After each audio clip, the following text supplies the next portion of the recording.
It is the season, of course, for holiday parties, and that often comes with cocktails and drinking. Oh, yes, ma'am, and it can be easy to overdo it. So, Mary Rafferty is sharing ways to enjoy the holidays without going overboard.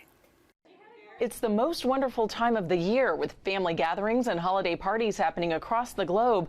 There's no denying alcohol plays a major role in these celebrations, but it can get out of hand before you know it. It's a social behavior, and so we tend to gather more with other individuals, and we have more opportunity to drink and celebrate. According to the American Addiction Centers, besides the 4th of July, the time between Thanksgiving and New Year's Day is when many people find themselves drinking the most alcohol.